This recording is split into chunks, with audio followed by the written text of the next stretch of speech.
Salut à tous, c'est Axel et aujourd'hui je vais vous faire une petite présentation de l'interface de 3ds Max 2011. Elle a changé par rapport aux précédentes versions, mais c'est toujours à la même place pratiquement, sauf pour certains trucs que je vais vous montrer.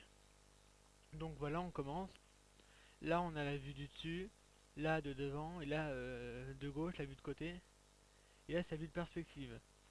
Alt W pour entrer dans une des vues. Et pour bouger dedans d'un vue perspective, par exemple, bouton 3, c'est il faut cliquer sur la molette de la souris et on bouge comme ça. La molette pour zoomer, dézoomer et tout. Par contre après, il faut plutôt se familiariser avec les raccourcis parce que sinon c'est vraiment chiant. Là, pour tourner comme ça, on appuie sur Alt et sur la molette de la souris. Oula, il lag mon PC là un peu, désolé. Sinon, par exemple, pour créer une boîte, allons dire simplement, c'est hyper simple. On va par exemple dans...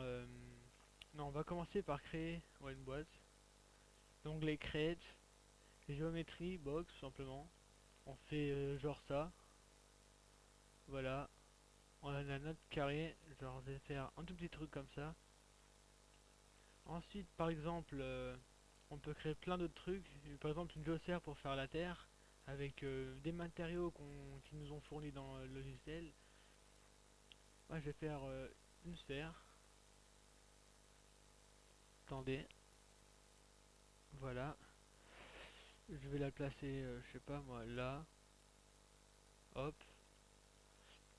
W, il faut toujours retenir ce raccourci là. Hein. W, E, M. M c'est pour les matériaux. E c'est pour la rotation. Rotation de tout, vous voyez. Et W pour bouger. C'est hyper important. Voilà, ensuite par exemple pour faire une petite animation, là il y a les frames. Le nombre de frames qu'il y a. Genre on va là. On faut toujours mettre en autokey. Là par exemple on baisse la boule comme ça. Ensuite là, on la remonte sur le côté comme ça. Ensuite là on la refait descendre. Ça va donner un truc tout moche, mais bon c'est pour vous montrer, ça va donner ça. Vloom, voilà, comme ça rebondissait. Voilà. Ensuite on peut ouvrir des projets qu'on a sauvegardés dans Open File. J'en ai beaucoup. Et là il nous demande si on veut sauvegarder tout. Ensuite là, Time configuration c'est pour tout changer sur ce qu'on veut. Rendering, environnement, c'est pour choisir si on veut mettre une vidéo derrière pour enregistrer ou des images ou d'autres choses. Euh, Là, select un uniform scale, c'est pour régler l'échelle ou aplatir ou un truc, par exemple, regardez. CTRL Z pour arrêter ou là, la flèche en haut à gauche. Hop. Le menu, il est là. Hop, avec tout ce qu'on a dedans. Par exemple, on veut créer un groupe. Je vais vous montrer. Pour que quand on bouge la boule, ça, on veut que ça bouge en même temps. Alors, on va faire ça. On va dans Select and Like. On clique sur la boule. Et on va cliquer en bas. Hop. Quand il y a eu le petit clignotement, c'est-à-dire que ça a marché. Et quand on bouge ça, théoriquement, hop, ça bouge avec. Et ça, c'est si par exemple on veut faire bouger aussi la boule comme ça, et on pourra la faire. Et pour créer vraiment un groupe, pour plus du tout que ça bouge, on sélecte les deux, on fait groupe, groupe. Par exemple, on marque bouteille, j'en sais rien. Ensuite, on fait OK. Maintenant, ça fait comme ça, on pourra plus rien changer maintenant. Hop, je vais vous créer une autre box pour vous montrer. Et par exemple, vous voyez, on peut rien modifier dessus, c'est à part ça, comment il va être. Pour ça, faut faire clic droit. Là, on ouvre un petit menu. On va dans Cover Tuto et on va me prendre dans l'éditable poly. Et là, on pourra changer tout ce qu'on veut. Par exemple, on clique dessus, on va dans Modifie. Je prends les vertex qui sont là, je vais les ramener comme ça environ, juste pour vous montrer, hein. C'est comme ça qu'on sculpte aussi, par exemple des vaisseaux spatiaux. Je vous en ferai un pour un tutoriel si vous voulez. Hop,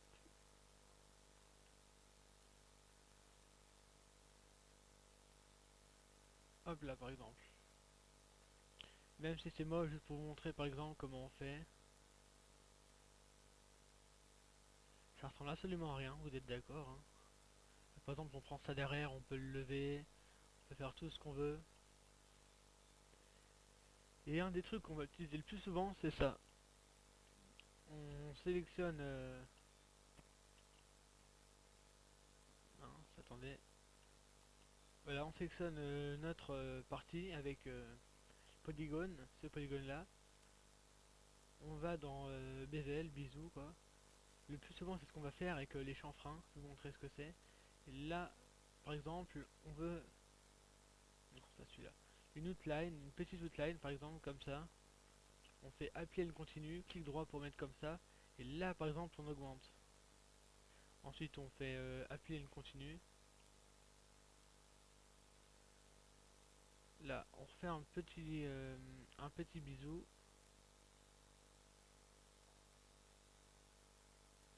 Là on peut plus parce qu'après il faut tout changer parce que ça va faire des bugs en haut sinon regardez. Vous voyez ça va faire des bugs bizarres, ça va ressembler à rien du tout. Hop là, ensuite on peut les chanfreins.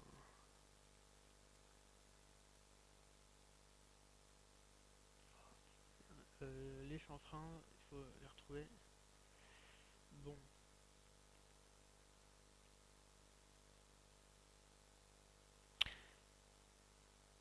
par exemple, et là on peut faire par exemple là un chanfrein, chanfer.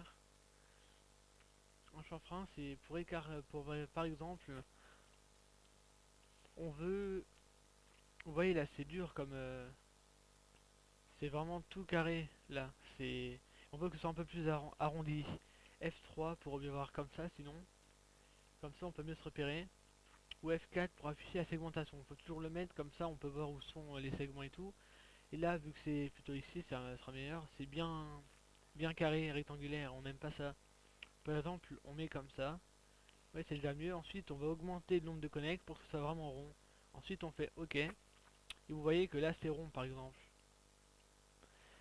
Par exemple, maintenant, pour faire un vaisseau spatial, pour faire des réacteurs, par exemple, on va sélectionner tout ça. Ensuite, on va faire un bevel.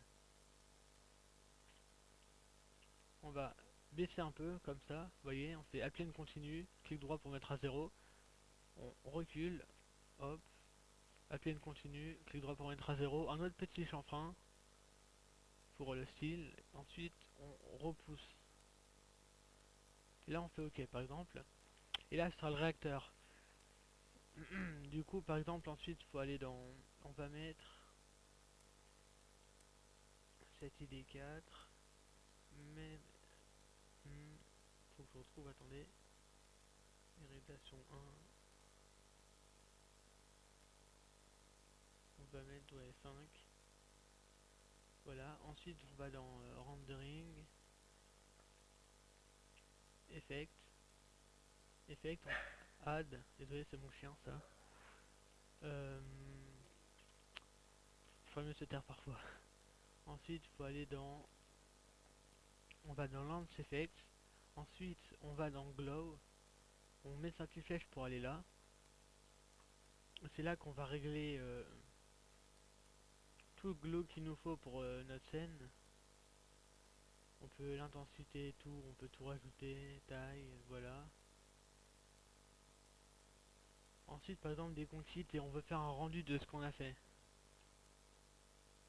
Ah, ça donne un style quand même, hein.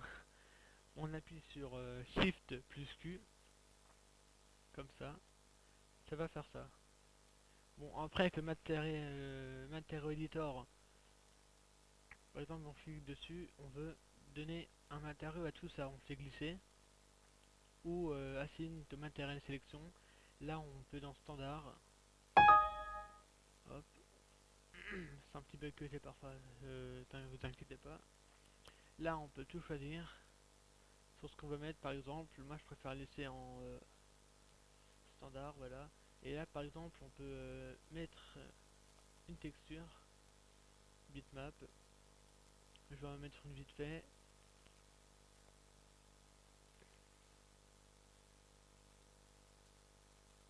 Voilà, intérieur, métal 1 par exemple, ouais. Voilà, ensuite plat.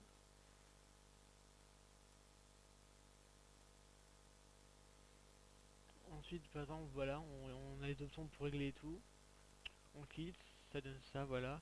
Bon après faut régler pour plus que ça fasse ça, hein. En mettre en cylindrique ou en... Ouais, en cylindrique. Ensuite si on fait Shift plus Q ça va donner ça. Alors ça aurait pu faire un vaisseau ou un truc du genre, voilà. Bon bah je vous ai montré la plupart des trucs de 3ds Max 2011.